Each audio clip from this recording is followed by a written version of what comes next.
बात उन दिनों की है जब मैं कॉलेज का स्टूडेंट था। अपने कॉलेज की ओर से हम सभी कैंप के लिए एक जंगल में गए थे।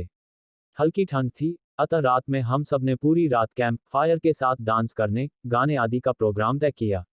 मुझे और सभी साथियों को कैंप फायर के लिए लकड़ियां इकट्ठी करने का भार सौंपा गया। मैं निकला तो सबके साथ ही, लेकिन जंगल के प्राकृतिक सौंदर्य में भटकता हुआ अकेले बहुत दूर कहीं निकल गया। अचानक आसमान बादलों से भर गया और गरज के साथ बारिश होने लगी। बादलों के लगातार गरजने से मैं पेड़ के नीचे खड़ा रहना मुनासिब न समझ आसपास किसी घर की तलाश में एक दिशा में भागने लगा। मुझे कुछ ही दूरी पर एक लाल ईंटों से बनी शानदार बिल्डिंग नजर आई। बिल्डिंग रोशनी से पूरी नहाई हुई थी और उसमें ढेर सारे लोग हैं, ऐसा दूर से ही लग रहा था। मैं तेजी से भागते हुए उस बिल्डिंग में जा घुसा और सामने से आती हुई एक खूबसूरत नज से टकराते टकराते बचा। नज ने मुझे घूर कर देखते हुए कहा, बहुत अधिक भीग गए हो, सर्दी लग जाएगी। उधर बाईं ओर एक स्टोर रूम है, वहां जाकर जो भी मिले उससे कहना सिस्टर जूलिया ने दूसरे सूखे और साफ कपड़े मुझे देने को कहा है, वह तुम्हें कपड़े दे देगा। मैं हक्का बक्का मुंह फाड़े सिस्टर जूलिया को देखता रहा। मुझे एकदम से यह समझ नहीं आया कि मैं क्या करूं।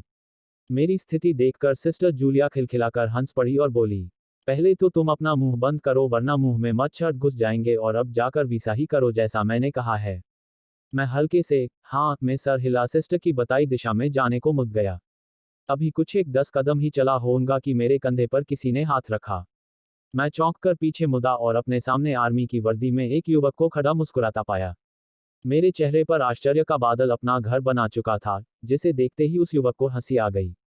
उसने धीमे किंतु दृढ़ स्वर में कहा, मैं कैप्टन विनोद हूं और यह हमारे देश की आर्मी का हॉस्पिटल है। कैप्टन विनोद की बातों ने मुझे आश्वस्त किया। मैं अब धीरे धीरे सामान्य हो गया और मैंने कैप्टन विनोद को सिस्टर जूलिया की कही बातें बताई। सुनकर कैप्टन विनोद के चेहरे पर रहस्यमयी मुस्कान फैल गई और वे बोले, तो सिस्टर जूलिया से भी मिल चुके? जी। क्या मतलब है आपका? कुछ नहीं, चलो मैं तुम्हें सूखे कपड़े देता हूँ, चेंज कर लो, नहीं तो सच में सर्दी लग जाएगी। और मैं कैप्टन विनोद के पीछे पीछे एक बड़े से कमरे में पहुंच गया। कमरे के चारों ओर हरे रंग के पर्दे लगे हुए थे। एक बड़ा सा बेड पड़ा हुआ था और उसके सामने एक सोफा था। बीच में एक टेबल था जिस पर 2 ग्लास, एक बड़ी बोतल ब्रांडी की और एक या दो पत्रिकाएं पड़ी हुई थीं। कमरे के एक कोने में एक बड़ी सी अलमारी थी, जिसमें से कैप्टन विनोद ने एक आसमानी रंग का कुर्ता पायजामा निकालकर मुझे दिया और कमरे से लगे बाथरूम की ओर इशारा किया। मैं बाथरूम से कपड़े चेंज कर जैसे ही निकलने लगा, मेरी नज़र बाथरूम की एक दीवार पर पड़ी। वह खून के छींटों से भारी हुई थी। यह देखकर मैं घबरा गया और जल्दी से बाहर निकलने को मुड़ा कि बाथरूम में लगे आईने में खुद को ही देखकर चौंक गया। आईने में मेरा पूरा शरीर तो नजर आ रहा था, लेकिन मेरे शरीर पर से मेरा सर गायब था। अब मुझे डर लगने लगा और मैं हड़बड़ाकर बाथरूम से निकल गया। मुझे इस तरह बाहर निकलते देख कैप्टन विनोद ने हंसकर पूछा, क्या हुआ? अरे हाँ, तुमने तो अब तक मुझे अपना नाम ही नहीं बताया।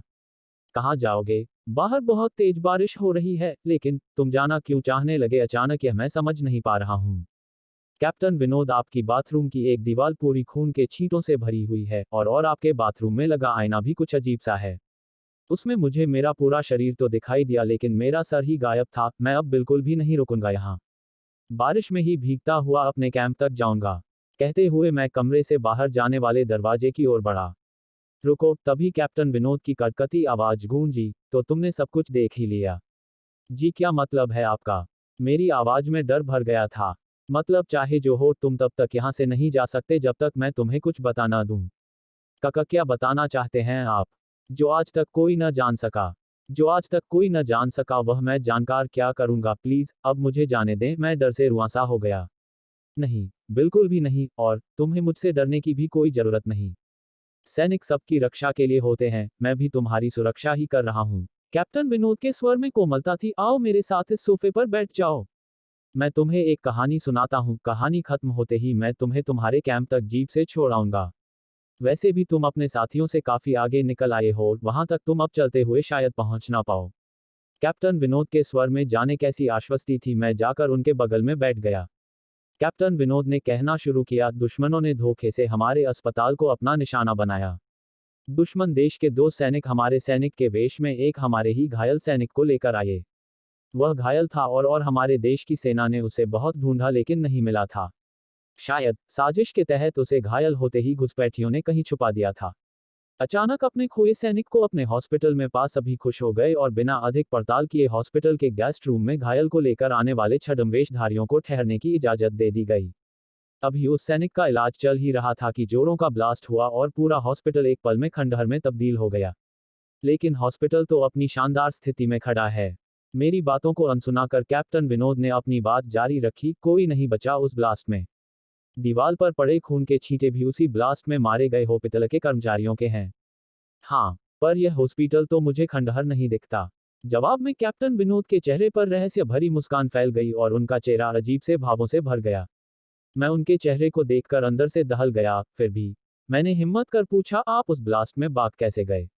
सुनते ही कैप्टन विनोद ठहाका लगाकर हंस पड़े और मुझ पर एक भरपूर नजर डालते हुए कहा, यह कहानी आज से मात्र 10 वर्ष पहले की है और मैं तो आज से 50 वर्ष पहले मर चुका हूँ। इसके आगे उन्होंने क्या कहा मुझे कुछ नहीं मालूम। चेहरे पर गीलेपन का एहसास जब काफी हुआ तो मैं जैसे नींद से जागा, मुझे घेरे हुए मेरे सभी सहपाठी और टीचर खड़े थे। मेरे आंख खोलते ही मेरे सर ने कहा, थैंक गॉड, तुम्हें होश आ गया। तो क्या मैं बेहोश था? हाँ, तुम जंगल में जाने कहाँ भटक गए थे? जब सभी लौट आए और तुम नहीं आए तो हम सभी मिलकर तुम्हें ढूंढने निकले। काफी दूर जाने के बाद हमने एक जीप आती दिखाई दी जिसमें एक आर्मी मैन तुम्हें पीछे की सीट पर सुलाए हुए हमारे कैंप को ढूंढते हुए आ रहे थे। उन्होंने हम सबको भी अपनी जीप पर बिठाया और कैंप तक छोड़ा। हमने उन्हें काफी रोकने की कोशिश की लेकिन वे यह कहते हुए चले गए, अभी नहीं रुक सकता, एक जरूरी काम है। जब हमने तुम्हारे बेहोश जाने और उन तक तुम्हारे पहुंचने के बारे में पूछा तो बोले, सोमेश ही बताएगा और जो भी बताएगा वह सब अक्षरश सच होगा। सबकी उत्सुक निगाहें अपनी ओर लगी देख मैंने धीमे स्वर में पूछा, क्या उनका नाम कैप्टन विनोद था? सर ने हाँ में सर हिलाया। मैंने सबको उधर चलने को कहा जिधर से सबने जीप आती देखी थी।